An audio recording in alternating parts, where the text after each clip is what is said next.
Hello there guys, Wayne from Luna's World. Welcome to X-Plane 11 and feast your eyes on this beautiful aircraft. This is the Carenado Premier 1A and this is a regional jet. It's a kind of exclusive jet and it's just done incredibly well. The 4K textures on the outside, we have animations. Let me just open up some of the doors here. So main door, baggage, you know, done to the usual kind of standard of Carenado.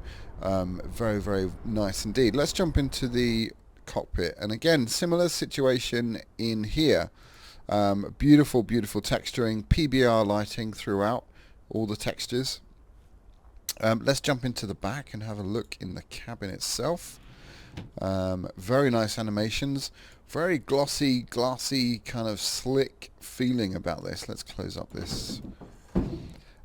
Yeah, in keeping with what the jet is actually for. So very exclusive regional jet, sort of thing that probably footballers would fly in, I guess. Speaking of which, this is the Mile High area, I think. But yeah, you get a sense of, I can almost smell the newness of this aircraft. It's that good. We can also mess around with the lighting once we've got power on, and you can move this and it will change the direction of the beam of light, which is very, very cool. Little details like that make all the difference. Right, let's jump back into the cockpit here.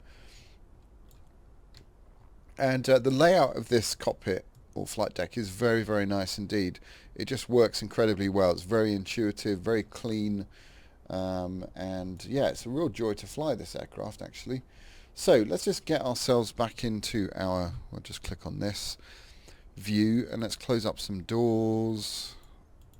Let's remove our static elements and that'll do for now. So what we're going to do, we're currently situated at Shoreham in the south of the UK, and we're going to fly over to Exeter, and we're going to do that initially using some checklists. We're not going to use checklists all the way because really I just want to show off the aircraft to you, but I will start the aircraft using the checklists and under normal procedures.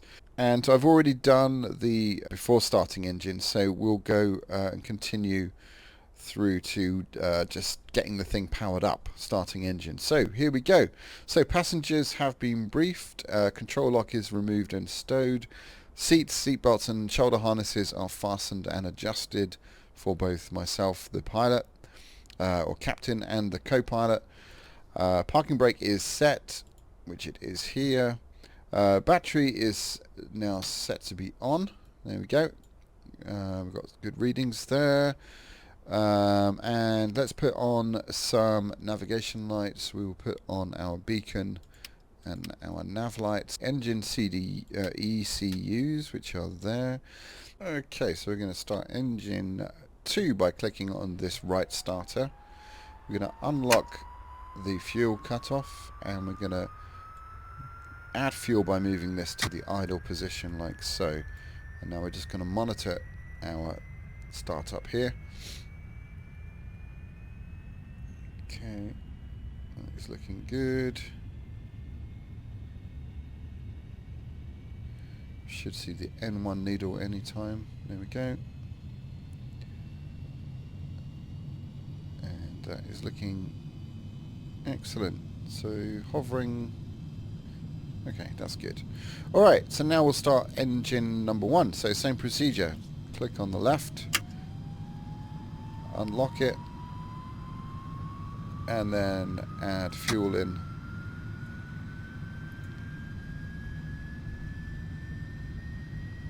And that's looking good. Alright, we'll turn the right generator on.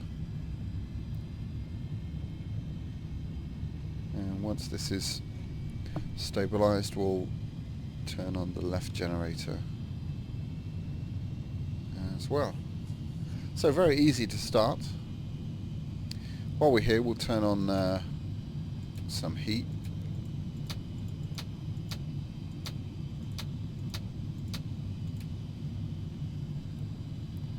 Okay, and then we'll go over to our generator. You'll see a drop here. This will rise eventually and it will level out at the same here.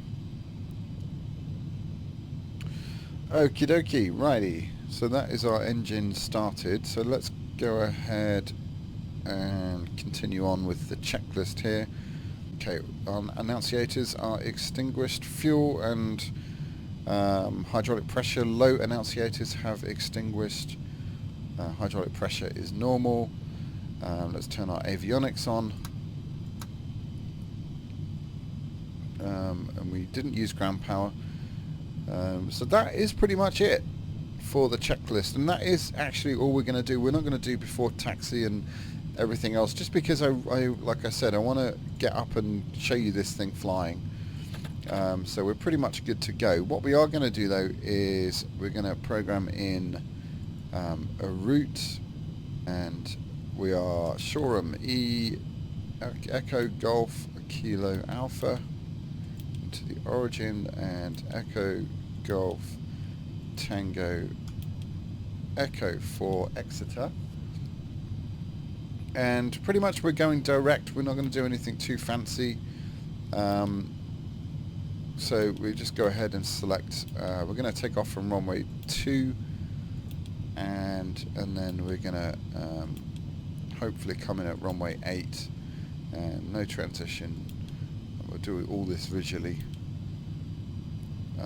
And yeah, so let's go to our legs page. We've got a disco there, so we'll just feed that in. That's all pretty good. We'll go to our cruise, and we'll set a cruise altitude of 9,000 feet. And we'll just make sure that that's inputted in there. That's fine. So as you can see, we'll climb up to 9,000 for the duration, actually. 120, oh, it's further than I thought, actually. 127 nautical miles, taking us down to 2,200 at 2 miles out. That seems, yeah, no, that's fine. Okay, good. Right, let's go back up to our view here now. Let's put on our flight director. Let's get rid of this. And with that, we'll taxi on out. We've got a few things to do as we go along before we take off, so we'll just taxi around here. Now, I am using Orbex scenery for both. Well, I've got the Shoreham scenery here, which is absolutely fantastic. The only remaining Art Deco building in the UK. Very, very cool. Does simulate ground traffic, as you can see.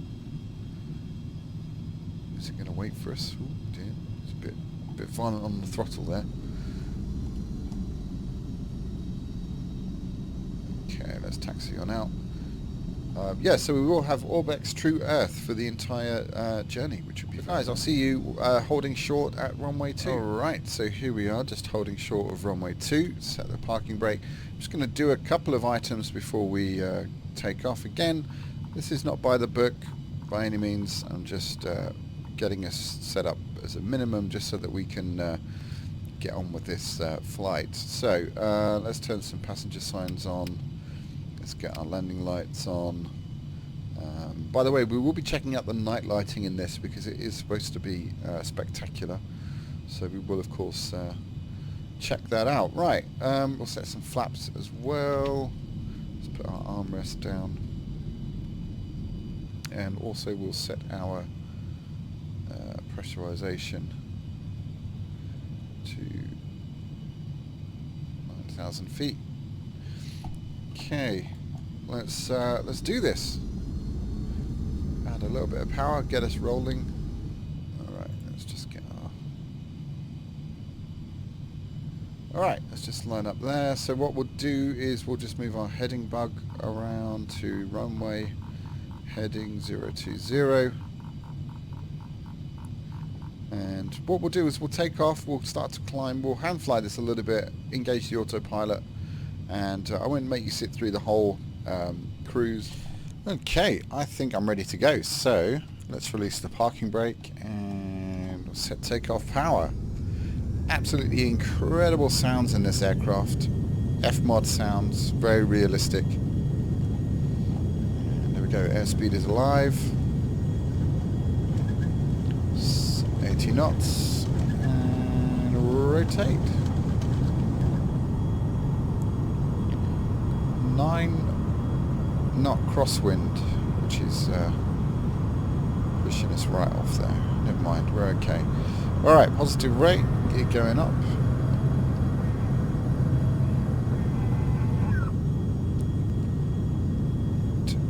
Starting a left-hand turn. Very nice scenery here. There's the chalk pit.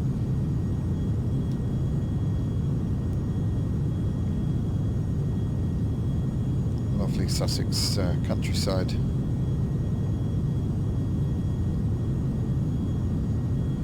Awesome stuff. Right. Our gear can go up. Not our gear, our flaps can go up now. Let's we'll start our climb up here. Hit our autopilot and away we go. Oops, that's a bit of a hefty old climb. Let's come down a bit. There we go. Good. So that is pretty much us on our way to Exeter. As you can see here, the annunciator, we've selected the FMS flight plan, which will intercept this magenta line and follow it all the way. I'm currently flying on auto on altitude with vertical speed selector, so that I can just have control over that. Really, until we can hit the cruise altitude.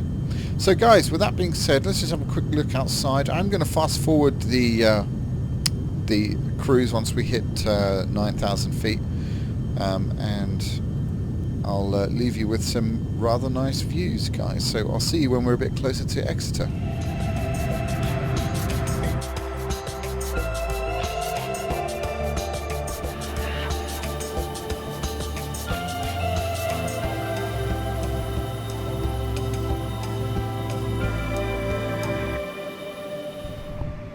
Okay guys, welcome back. So we are just starting our descent down into Exeter. So yeah, very pleasant flight, very lovely day for flying, apart from being a bit hazy today. But other than that, looking very nice. Right, while we're here, I want to check out, as I mentioned, the night lighting. We've got a bit of time here as we descend. Whoops. So let me just click on all of these, and I'm going to dim the lights outside. We can have a look. Wow.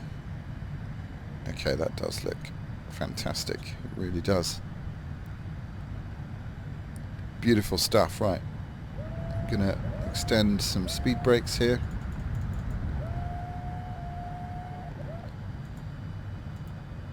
And that is Exeter off to the just over the nose there.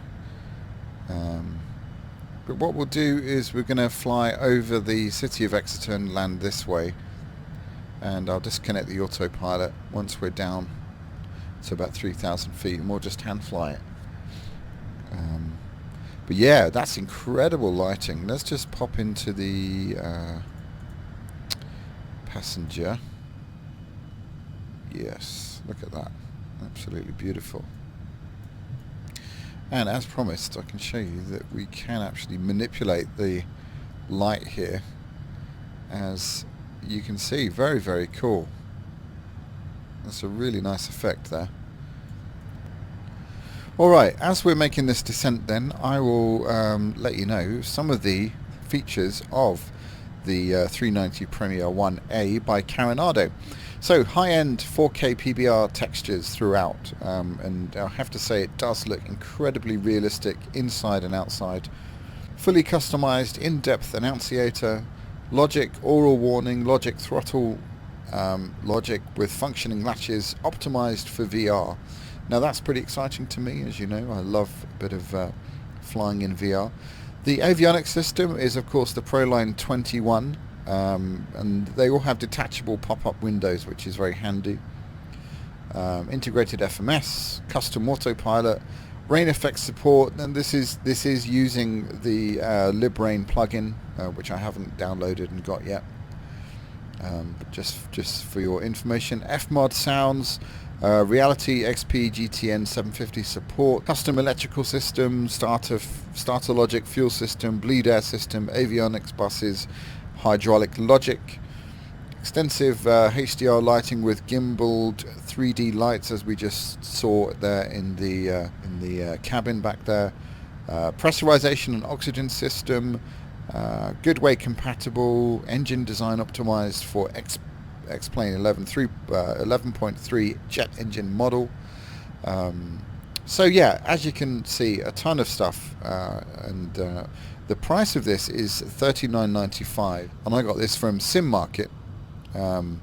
So yeah, very, very cool aircraft indeed. Right, we have reached the lower part of our cruise, of our descent, so I'm going to disengage the autopilot, and we are now going to fly this, hand fly this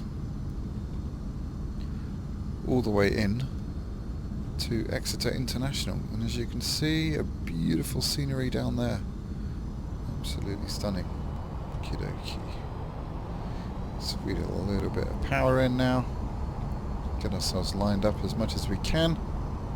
Okay, all good. A little bit high. Okay, that's all looking good.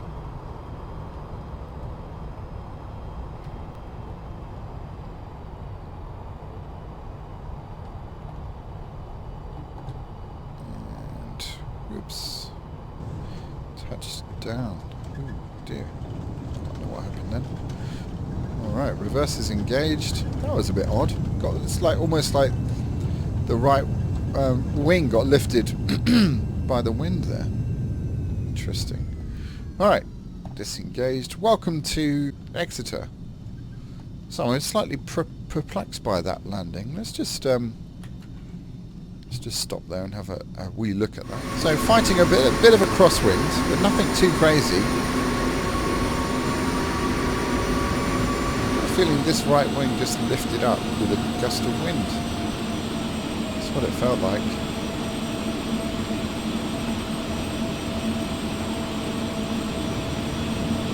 Ah, yeah. Okay, it was really weird. It was a hard landing. And those reverses absolutely sound great.